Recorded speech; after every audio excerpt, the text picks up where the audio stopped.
Hey, what's up, YouTube?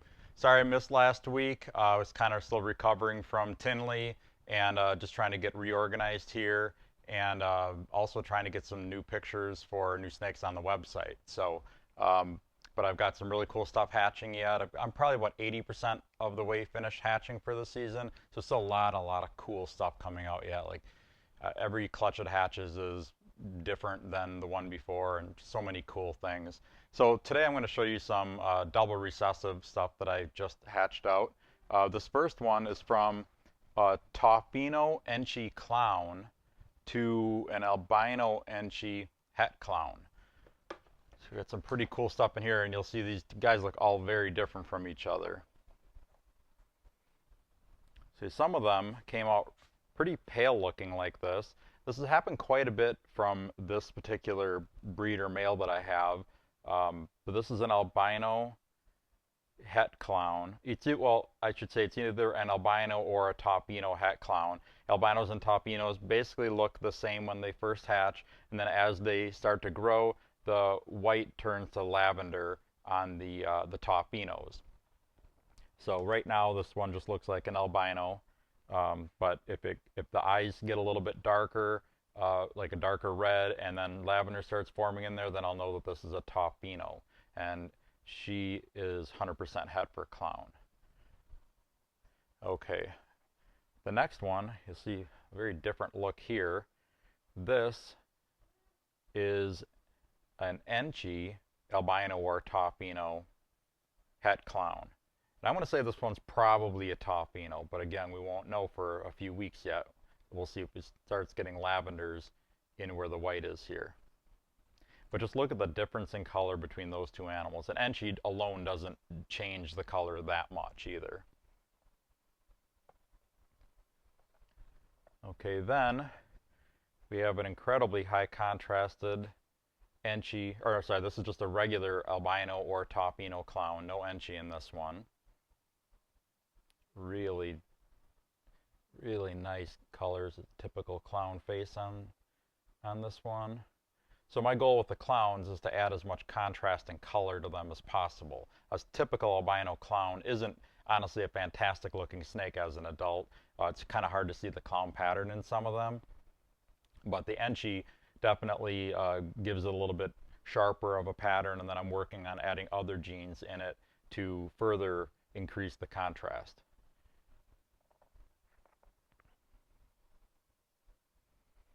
Okay, now here is an albino Enchi clown or Taupino. And then here's another one.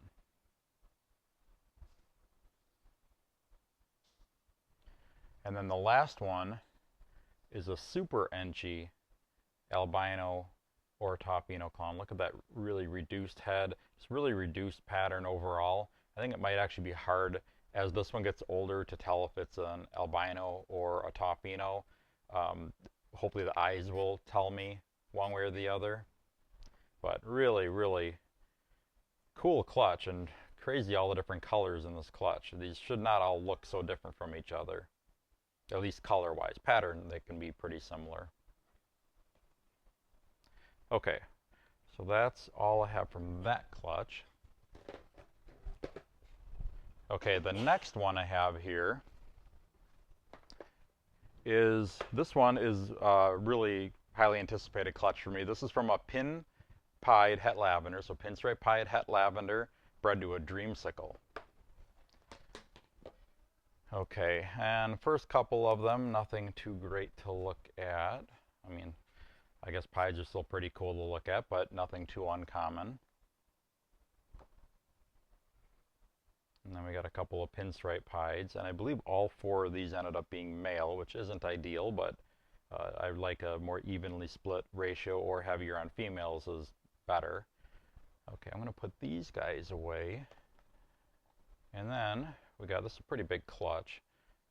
Two dreamsicles. And two more dreamsicles, so 4 dreamsicles in this clutch, which I'm always happy to see. I can't produce enough dreamsicles, and I just love them. One of my favorite double recessive morphs that I work on. But yeah, it worked out really nice. Even ratio between males and females too. So that's all almost perfect. And then this one is the one that I was shooting for in this clutch. This is a Pinstripe Dreamsicle. Now, with the Pinstripe Dreamsicle, because there's so little pattern in the yellow, you're not really going to see much of the benefits of the lavender albino in it. But the yellow coloration is so bright and intense, hopefully it's showing up on the camera like that as well. And it's going to stay looking like that even as it gets bigger. My normal albino pinstripe pieds are really super bright yellow as adults. And I think this one's going to be even brighter. So, and this is a boy, so I was hoping to hit on this. So of course I'll be holding that one back. That's probably the only one I'm going to keep from the whole clutch. But really, really happy to produce that particular animal. And actually I just got a clutch yesterday from one of my original Dreamsicle females. I produced her in 2016, and she has yet to lay a clutch for me until yesterday. She gave me a 10-egg clutch. And I actually bred her. I threw everything at her this year. I bred her to a regular Dreamsicle male. I bred her to a GHI lavender het pied male and a pinstripe pied het lavender male. So I should get a lot of really cool things, and a 10-egg clutch out of her definitely made the wait worthwhile. You know, this is probably my 4th year I've been trying to breed her, 3rd for sure. And to not get anything out of her until now was a little bit of a disappointment, but she really made it up in quantity. So I was really happy about that. Okay, now last but not least, I bred a clown het lavender to a pastel double het lavender clown.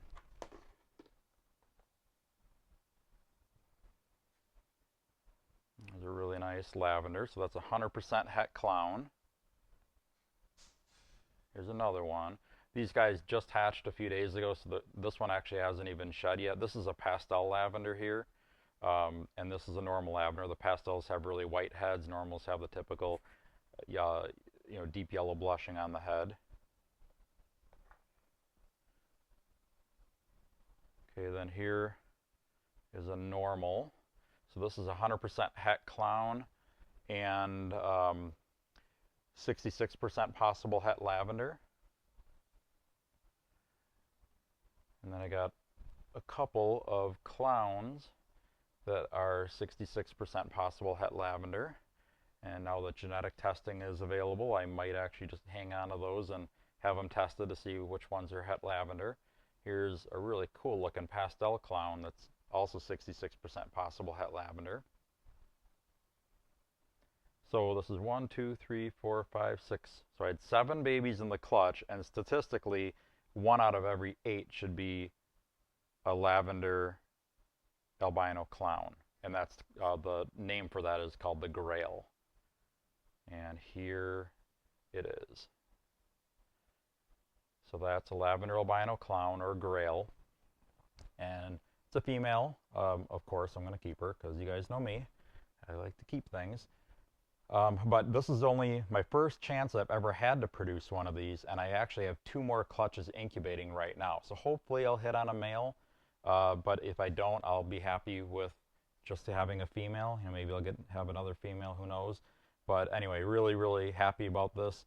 And I'm actually already working on getting some other genes into this project too. Over the probably next year, I'll have a chance to produce black pastel grails, which will, I think, further enhance the contrast between the white and the yellow.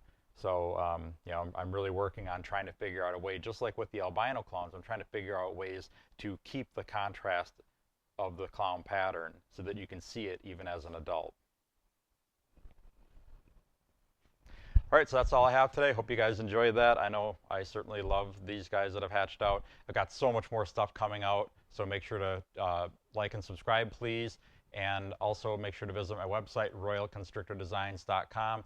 At this time of year, I'm mostly done hatching babies. I'm going to be working very hard to get as many babies up for sale on the website as possible. I probably have 400 different snakes listed there right now, and also on Morph Market, so make sure to check that out at royalconstrictordesigns.com. I'll be back again very, very soon with another video for you.